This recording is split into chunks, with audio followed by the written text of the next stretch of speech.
E assim que o Apocalipse está, enquanto vocês estão vendo aí a imagem, eu vou ler para vocês, olha. Vi emergir do mar uma besta que tinha 10 chifres e 7 cabeças, e sobre os chifres 10 diademas, e sobre as cabeças nomes de blasfêmia. A besta que vi era semelhante ao leopardo, estão vendo o corpo dela lá? Com pés como de urso, presta atenção nos pés, e a boca como de leão. E o dragão deu à besta o seu poder, o seu trono e grande autoridade. Então esse dragão parece que passou para a besta o cetro, o poder para continuar agora o que ele não pôde fazer. Aí, quando a gente vai descendo aqui, diz uma coisa. Olha o que diz aqui no verso 5. Foi dada à besta uma boca que proferia arrogâncias e blasfêmias, e foi-lhe dada autoridade para agir durante 42 meses. Opa. 42 meses, se você olhar no calendário de 12 meses, você tem 3 anos e meio. Sabe o que significa um tempo, 2 tempos e metade de um tempo? 3 anos e meio. Um tempo, sim, mais 2 tempos, mais metade de um tempo, 3 anos e meio. Então aqui está falando do mesmo tempo em que a mulher passaria no deserto, só que com outra roupagem. É como se eu falar o seguinte, eu te dou 2 dias para sair daqui. Aí eu volto e falo, eu te dou 48 horas. Eu tô falando a mesma coisa. Entendi. 2 dias ou 48 horas é a mesma coisa. Um tempo, 2 tempos, metade de um tempo é a mesma coisa de 3 anos e meio, que é a mesma coisa de 42 meses. É interessante que quando a gente vai para Daniel capítulo 7, versículo 25, lá também fala dessa besta, desse anticristo. Como que fala? Vou mostrar para você aqui. Daniel capítulo 7, versículo 25.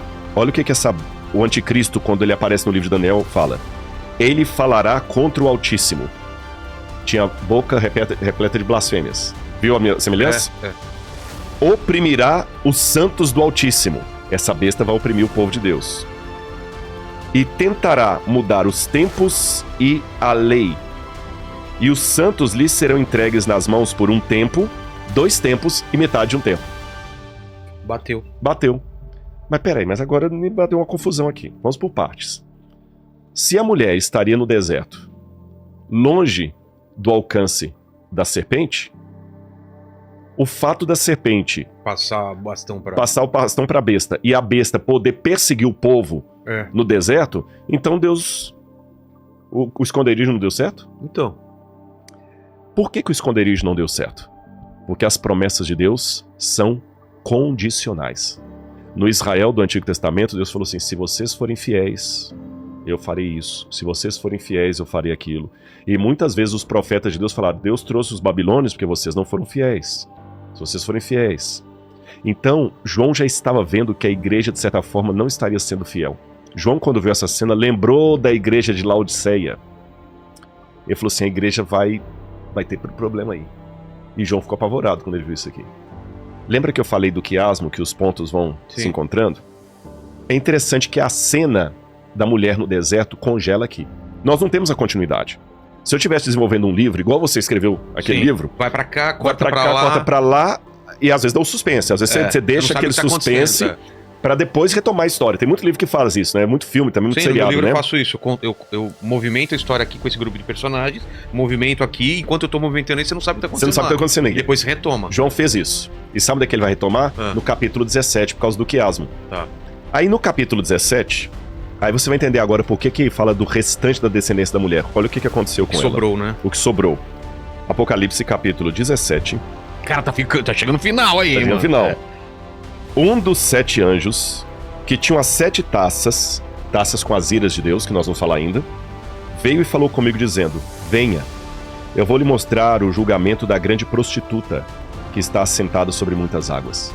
Que é? Quem é a grande prostituta? Vamos ver. Os reis da terra se prostituíram com ela, e os que habitam sobre a terra se embriagaram com o vinho da sua prostituição. Deixa eu segurar um pouquinho. Para tudo. Igual falava que o João Kleber, né? Para tudo.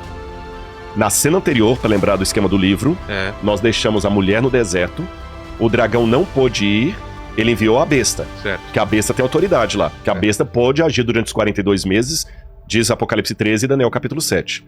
Então, o dragão não pôde ir e mandou a besta no lugar dele. A besta vai pro deserto perseguir a mulher. Aí o anjo falou, vem que eu vou te mostrar o julgamento da mulher, da prostituta. Que prostituta? Aí diz assim, o anjo me transportou em espírito ao deserto. Ao lugar onde tá o conflito lá da... E vi uma mulher montada numa besta, escarlata, besta repleta de nomes de blasfêmia, com 7 cabeças e 10 chifres. A mulher estava vestida de púrpura e escarlata, enfeitada de ouro, de pedras preciosas, pérolas, tendo na mão um cálice de ouro transbordante das abominações e das imundícias da sua prostituição. E na sua testa estava escrito um nome mistério: Babilônia, a Grande, mãe das prostitutas e das abominações da terra. Então vi a mulher embriagada com o sangue dos santos e o sangue das testemunhas de Jesus. E quando a vi, admirei-me com grande espanto. Você que é um escritor, internaliza a emoção desse momento. Quando João viu aquela cena no deserto, João se admirou com grande espanto. Pera aí. João já tinha visto, anota aí, João já tinha visto os 7 selos. João já tinha visto a ira do Cordeiro. João já tinha visto os 144 mil. João já tinha visto o trono de Deus no céu. João já tinha visto a besta saindo do mar. João já tinha visto... Por que ele se admirou? Porque, convenhamos, se eu sou uma pessoa... Esses dias eu tava vendo com a Laura o filme, a gente não terminou, As Duas Irmãs. Que é mais ou menos uma... Não é uma paródia, mas é inspirado... Tem algumas coisas lá que a gente vê que é de Lampião, mas eles não falam de Lampião. Falam de Carcará, tem um cangaceiro e tudo. E tem uma cena do filme, sem dar spoiler, que uma das meninas que estava no sertão de Pernambuco, ela vai conhecer Recife. E ela vai ver o mar pela primeira vez. Então quando ela chega, ela fica admirada, ela fica olhando tudo do carro assim, nos anos 1930, ela fica admirada. É lógico, ela acabou de chegar ali. Mas essa mesma menina, depois de 20 anos morando em Recife, ela não vai se espantar mais. É, normal. Tem que ser alguma coisa muito fora do comum pra causar espanto, concorda comigo? Com certeza. A primeira vez tudo bem, mas depois que já viu tanta coisa, pra João se espantar aqui e ficar admirado, tem que ser um negócio muito fora do comum. Mas o que seria tão fora do comum para espantar João depois de ter visto tudo o que ele viu? É porque ele nunca esperava ver isso. A mulher do capítulo 12, que era fiel, que foi pro deserto perseguida pela besta, agora estava de caso com a besta. Então... João chocou quando viu isso. Ele não esperava. Aquele choque do como cara Moisés, que... Moisés, quando desceu do monte. Nossa, você deu um excelente exemplo. Estava adorando o bezerro de ouro. Você deu um excelente... Tanto é que tem um midrash judaico que eles fazem uma interpretação disso justamente quando Moisés desce, que o diabo fez sinais fazendo com que o bezerro, que era um animal, uma estátua, falasse. Entendi. E o povo começou a adorar a imagem porque ela parecia ter fôlego de vida. E quando a gente terminar de ler o capítulo 13, você vai ver que a besta faz justamente isso. Uma segunda besta faz uma imagem da primeira e bota o povo pra adorar. Entendi. Você vê que é uma história cíclica, ele vai repetindo cenas do Antigo Testamento. João ficou assustado. A mesma mulher. Lembra que eu falei do conceito católico de casta meretrix? A igreja de Deus que é pura e prostituta ao mesmo tempo? Isaías lamentou no Antigo Testamento, quando o povo de Israel caía em apostasia, como se fez prostituta a cidade fiel, falando de Jerusalém. Quando você vai... E João ficou apavorado. Peraí, a besta foi pro deserto para perseguir a mulher e agora a mulher vira amante da besta? Daqui a pouquinho eu vou retomar essa cena. Por isso que só sobraram algumas jujubas. Por isso que o dragão agora não tem mais ira contra a mulher, mas contra o que restou da descendência dela. Porque em grande parte a mulher se prostituiu. Entendi. Se vendeu. Agora eu entendo o cristianismo da carta Laodiceia. E antes que eu continue, eu tenho uma nota muito importante para dizer para você aqui, Vilela. Eu não posso narrar as coisas que eu estou percebendo pelo Apocalipse num sentido acusatório. Qual que é o sentido errado de ler tudo isso? É o sentido acusatório do CNPJ. Como eu sou adventista do sétimo dia, tenho o CNPJ da minha igreja, eu começo a acusar a batista, a presbiteriana, a metodista, como só a minha fosse boa. Não! Nós somos todos cristãos. E o que eu tenho que ter agora aqui é a consciência de... Se você tem 5 irmãos e um irmão tá nas drogas e tá na bandidagem ou tá na cracolândia, ao ver o sofrimento da sua mãe e do seu pai, a família toda sofre. Eu quero que as pessoas entendam, antes que eu fale, alguns vão falar, não, mas a Ellen White da sua igreja, ela chama as outras igrejas de igrejas caídas. Você tem que ser honesto, Rodrigo. Então deixa eu me dar só um parênteses aqui. Quando a Ellen White chamou as igrejas de igrejas caídas, se você ler o que Ellen White fala da própria igreja adventista, ela detona com a igreja adventista também. que Ellen White foi uma pioneira do movimento adventista, que ela escreveu numa época em que as pessoas tinham, assim, a língua era afiada para detonar mesmo. Não tinha esse politicamente correto que nós temos hoje. Você tá entendendo? É igual Jesus, quando virou para alguns judeus, falou, vocês são do diabo que é pai de vocês. Hoje, se eu falar que alguém é do diabo, já tem... como é que é? Já tem processo aí de qualquer fobia da vida. Não existia isso. Então, se você pegar o mundo em que viveu Ellen White e pegar autores metodistas, presbiterianos, você pega, por exemplo, o famoso sermão de Jonathan Edwards, Pecadores nas mãos de um Deus irado, você vai lendo aquele sermão, as coisas que ele fala da igreja, veja as coisas, às vezes, como que a maneira como que muitos protestantes falavam do papado, Lutero falando, mesmo dos judeus, da igreja, é uma maneira muito pesada. Você vê também outros contemporâneos da época de Ellen White, como Matthew Henry, que era comentarista, Arthur Clarke, Spurgeon. Se você pegar alguns sermões de Spurgeon falando das igrejas, do pecado das igrejas, você vomita.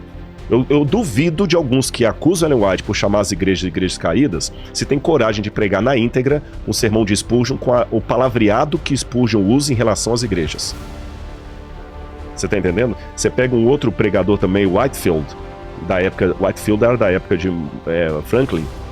Whitefield, se você pegar os sermões de Whitefield falando das igrejas protestantes da América, nossa, eu duvido que alguém teria coragem de falar daquele jeito. E Ellen White, realmente, ela detonou com as igrejas, mas ela detonou também com a igreja adventista do sétimo dia. Ela falou, no livro Grande Conflito, ela fala de todas, incluindo a igreja adventista. Ela fala assim... Eu preciso abrir esse parênteses aqui, porque esse comentário vai vir, então eu peço licença a você para isso. Claro. Ela fala no livro Grande Conflito, página 45. Citando Paulo, em 2 Timóteo, acho que é 3,16, ela fala o seguinte: todos os que querem servir piamente a Jesus padecerão perseguições. Citando Paulo. Ela fala, se é assim, por que então que a perseguição parece em grande parte adormentada? A única razão é que a igreja se conformou com a norma do mundo e, portanto, não suscita oposição. Haja um reavivamento, aí as fogueiras da perseguição vão se reacender, como nos tempos apostólicos. Então, quem fala que Ellen White discriminava outras igrejas, com todo o respeito, ele está sendo desonesto academicamente. Ou ele está lendo apenas pedaços de Ellen White. Porque essa mesma Ellen White, quando fala da igreja adventista do sétimo dia, que ela era membro, ela fala o seguinte no livro Serviço Cristão: nenhum em 20 dos que estão com os nomes no livro da igreja estão preparados para as crises finais. Eles sempre acostumaram a ver a coisa do lado mais fácil, e em vindo a perseguição, não estarão prontos para enfrentá-la. Se você for bom de matemática, 1 em 20 dá 5%. Se ela fala nem 1 em 20, nem 5% da igreja adventista do sétimo dia. Então, quando alguém fala, Ellen White... Por isso que eu falo que é uma desonestidade intelectual. Falo o seguinte: por que o Rodrigo não é honesto? Por que ele não fala que Ellen White considerou todas as... Por isso que eu não considero adventista cristão. Por isso que eu não considero adventista fiel. Por quê? Porque a Ellen White considerou as outras igrejas caídas. Meu irmão, ela falou que a igreja adventista não estava com 5% preparado. Ela teve uma época que falou que a Conferência Geral não seria a voz de Deus para o seu povo se continuasse daquele jeito. Ela detonou com a igreja adventista. Só que ela viveu no século XIX, início do século XX, quando a linguagem era essa. Ellen White não usou, repito, uma linguagem diferente de Spurgeon, uma linguagem diferente de Whitefield, ela não usou uma linguagem diferente de Adam Clarke, ela não usou uma linguagem diferente de outros autores católicos e protestantes da sua época. Então, por favor, tenha essa honestidade acadêmica de pegar o todo dela e saber que ela metralhou tanto de fora como da igreja adventista. E mais um detalhe: a prova que ela não tinha preconceito nenhum com as igrejas de fora, eu vou dar alguns exemplos, apenas alguns. Eu podia passar 1 hora falando, mas só para vocês entenderem. Sabe quem fez o casamento do filho da irmã White, lá na Austrália? Um pastor metodista. E até quando essa filha da senhora White foi entrevistada por uma revista, que o pessoal pensava que a senhora White era bairrista, que ela não aceitava diante de outra igreja, ela perguntou assim: vem cá, mas você casou, um pastor metodista fez o seu casamento? Sim. Por quê? Não, porque não tinha nenhum pastor adventista. Ela falou: tinha, mas ele era amigo da família. Aí o entrevistador perguntou assim: tá, e o que a senhora White disse a esse respeito? Ah, não disse nada, foi ela que convidou. E ela ainda fez oração final. Pois é. Teve uma irmã dela que tinha a irmã dela estava afastada da igreja metodista. E a senhora White mandou uma carta para a irmã dela: minha irmã, volte para a igreja de Cristo, volte para os braços de Jesus. Quando ela fala volta para a igreja metodista, não vem para a igreja adventista. E a irmã dela não guardava o sábado, não era adventista. A senhora White não teve nenhum parente adventista, exceto o marido e os filhos. Você tá entendendo? Então, vamos ser coerentes. Ela falou: a maior parte do povo de Deus está fora da igreja adventista. Ela falou isso. Ponto. Esclarecido esse ponto, Ok. vamos voltar à questão aqui.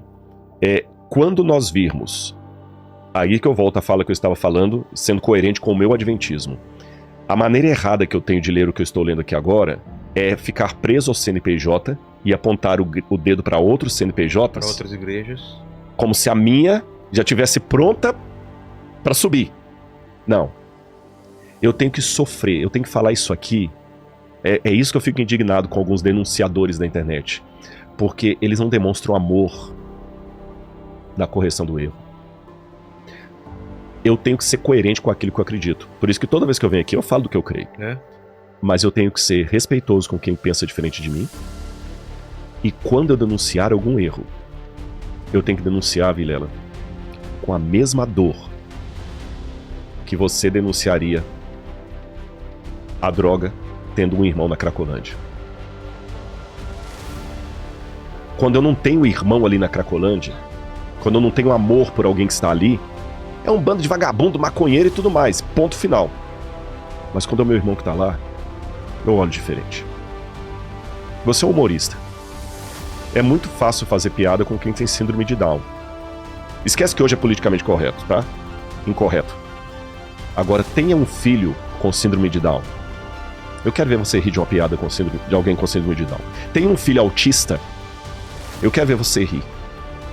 O autismo, a síndrome de Down, doenças ou problemas sociais, alcoolismo. Faça piada de bêbado, tendo um pai que está lutando com o alcoolismo.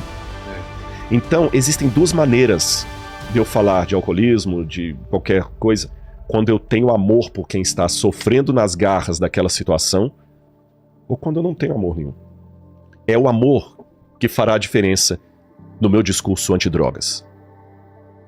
Quando eu falo amor, repito, não é passar pano, não, porque tem que ter um amor assim, tudo é amor, tudo é bonitinho, não pode condenar nada, não é isso que eu tô falando.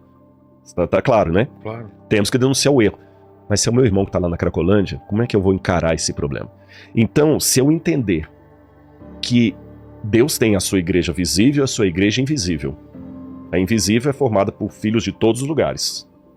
Se eu entender que é o corpo de Cristo, mesmo não sendo católico, um escândalo de um padre vai me doer. Porque é o meu irmão.